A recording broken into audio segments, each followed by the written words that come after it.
Amigos, avanzamos con más de La Grieta, agradecidos por su compañía y también por sus mensajes. Damos lectura desde qué lugar del mundo nos acompañan. Pero antes, momento de presentar a nuestro invitado que nos acompaña hoy para analizar qué está sucediendo en Venezuela, justamente cuando la coordinación antinarcótico entre Estados Unidos y Venezuela entra en fase operativa y sienta las bases para un histórico acuerdo de defensa o, como les decía en el bloque inicial, cae directamente el alto mando militar y mandan los marines en Venezuela. Bienvenido, Nigmer Evans. Gracias por acompañarnos en La Grieta. Buenas tardes.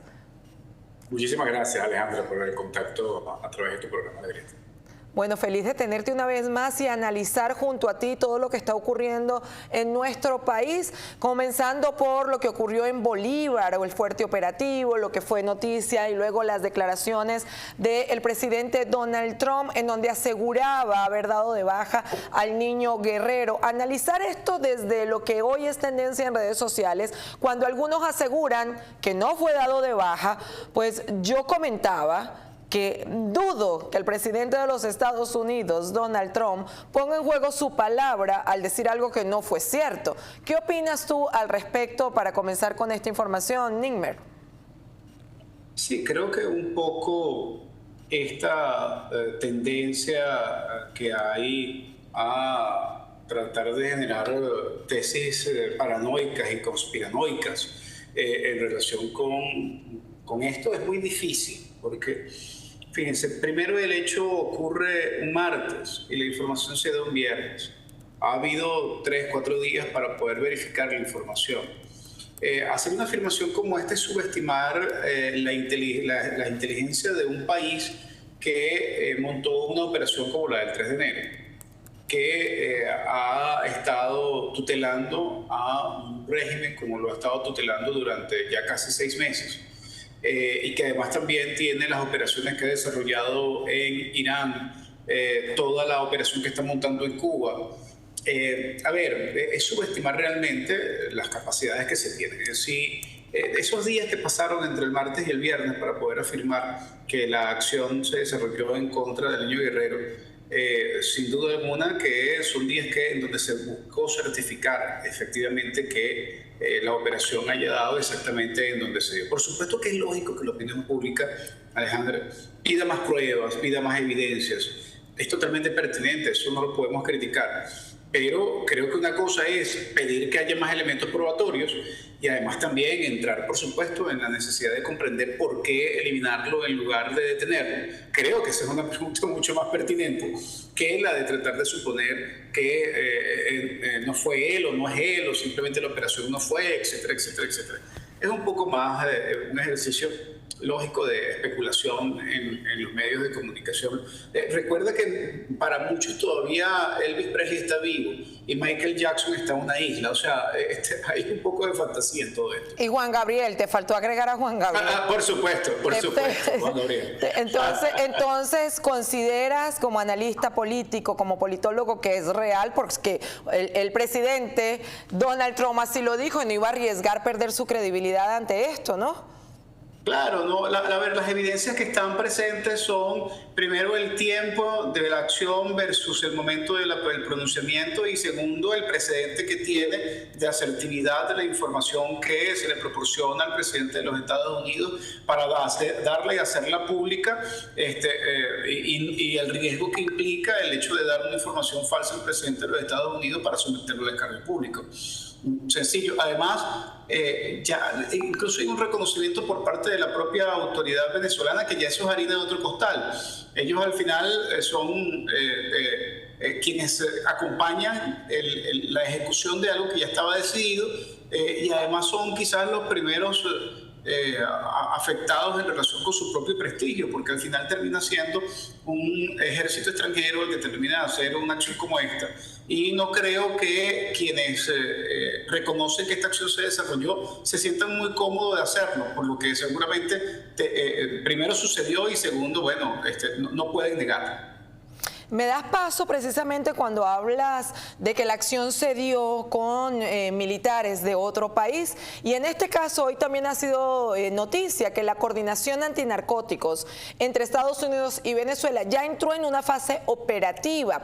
¿Podríamos entender entonces nosotros que ha sido desplazada la Fuerza Armada venezolana?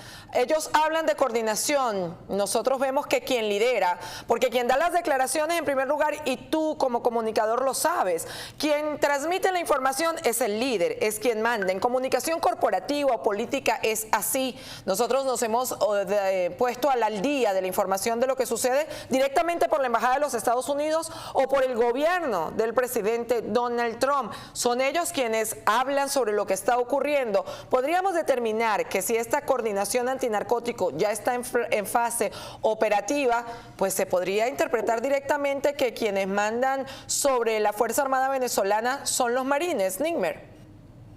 Hoy, Alejandra, debemos lamentar el papel que está jugando la Fuerza Armada Nacional Bolivariana como consecuencia de haberse prestado a mantener una autocracia en el país durante tantos años y no darse cuenta de la necesidad que tenía el pueblo venezolano de restablecer el Estado de Derecho y de Justicia y el orden constitucional, y no haberle prestado atención a esa demanda popular que se expresó el 24 de julio del 2024, el 28 de julio del 2024. O sea, la corresponsabilidad de la Fuerza Armada está pagando sus consecuencias. Y esas consecuencias son que en este momento la Fuerza Armada Nacional Bolivariana es una fuerza lamentablemente subordinada a las instrucciones y a las acciones que desarrolla el gobierno de los Estados Unidos, quiera o no quiera.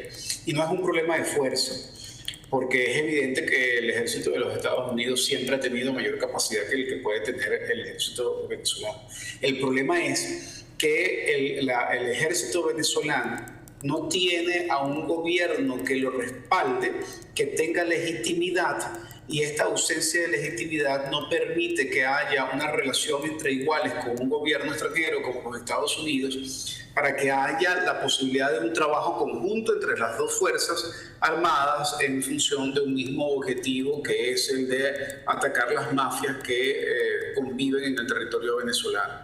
Esto no se da porque la Fuerza Armada fue cómplice, como he dicho anteriormente, de que haya habido un gobierno ilegítimo, ilegal e inconstitucional en Venezuela, y que este gobierno haya generado una crisis hemisférica con el desplazamiento de más de 8 millones de venezolanos en situación de inmigración forzada, que por supuesto desestabilizó al continente, y este ejército no tuvo ninguna capacidad no solamente de reordenar el tema interno para evitar esto, y tampoco contener de manera eficiente este desplazamiento que generó todo este caos y esta desestabilización en el continente. Por lo tanto, sin duda alguna, como venezolano lamento hoy que la Fuerza Armada Nacional Bolivariana deje en muy mala posición lo que otrora se podía llamar un ejército de libertadores, porque fue cómplice precisamente de la opresión en el territorio de Venezuela.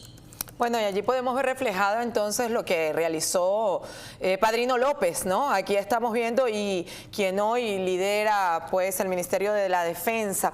Nigmer, además de esta información que lleva semanas, así es, intentando perder valor porque no sabemos si son directamente quienes forman parte del régimen y los propagandistas que crean la interrogante de si Niño Guerrero muere o no, y vemos por el otro lado al gobierno de los Estados Unidos confirmando la coordinación en fase operativa, en que ya están ambos. Hay otros sectores que también dominan las plataformas digitales y que ocupan los principales titulares, y es uno que nos duele a todos los venezolanos: el salario.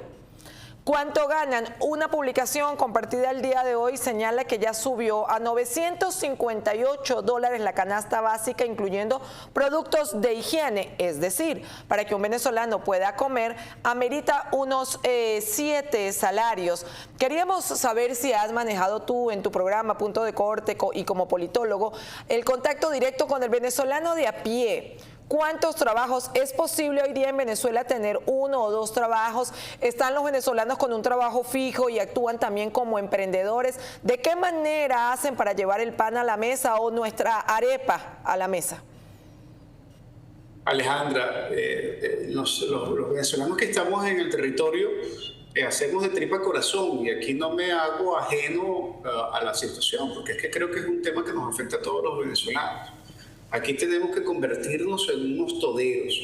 Tenemos que tratar de generar las más diversas fuentes de ingresos posibles, quienes tenemos la oportunidad de poder tener la diversificación de esos ingresos. Pero hay un porcentaje importante de los venezolanos que viven solamente de un salario, y eso hace la vida inllevable, con mucha dificultad, porque entre los servicios públicos, el aumento de la tarifa del transporte, sumado al precio de los alimentos, por supuesto que ya eso, sin hablar del riesgo de enfermarte, que ya genera toda una crisis. La posibilidad de que una familia de 5 personas, 2 estén trabajando, seguramente los 2 serían bajo condición informal. Incluso teniendo una condición formal en el sector público, estarían en peor condición. Si están en el sector privado, podrían tener mejor condición, pero al final aquí lo que ha pasado es que se ha suprimido cualquier posibilidad de que tengas prestaciones sociales en cualquiera de los sectores en donde tú trabajes. Entonces, además, no tienes una posibilidad de previsibilidad o de ahorro a mediano o corto plazo en relación con el tema de la acumulación de las prestaciones sociales. Y esto tampoco es proporcional a que tu salario sea mejor, porque si yo no acumulo prestaciones, pero cobro un buen salario, bueno, será responsabilidad individual que yo ahorre, pero es que eso tampoco es así. O sea, no tienes un buen salario, no tienes acumulación de prestaciones según la ley, y esto por supuesto que va empobreciendo la calidad de vida de los venezolanos de manera sistemática cada vez en una dimensión mucho mayor. Incluso si decides generar un emprendimiento, tienes la capacidad de vender algún bien para poder invertir, entonces el Estado te persigue. ¿Y te persigue cómo? Bueno, te persigue a través del CENIAT, te persigue a través de la alcaldía, te persigue a través de los entes que generan sistemas fiscales y parafiscales que van detrás de ti tratando de convertir a un emprendedor en un delincuente de manera permanente, cuando lo que está generando es empleo, producción, etcétera. Entonces es bastante difícil, sigue siendo bastante difícil la situación en Venezuela, porque aún a pesar de que Donald Trump dice que nosotros estamos bailando de felicidad y que hay mucha ganancia petrolera en el país, la verdad es que en estos 5 meses los venezolanos no hemos visto todavía la primera mejora que uno pueda atribuírselo al hecho de los ingresos que se están generando, mientras sigue una tutela a una autocracia que no termina de ceder en la interpretación de la necesidad que tiene el venezolano de poder tener autoridades legítimas y legales y constitucionales a través de un proceso electoral. La mejora no ha llegado al bolsillo del venezolano. Con eso vamos a una pausa y al regreso seguimos con más en compañía de Nigmer Evans. Ya venimos con más de La Grieta a través de EBTV. No se aparten.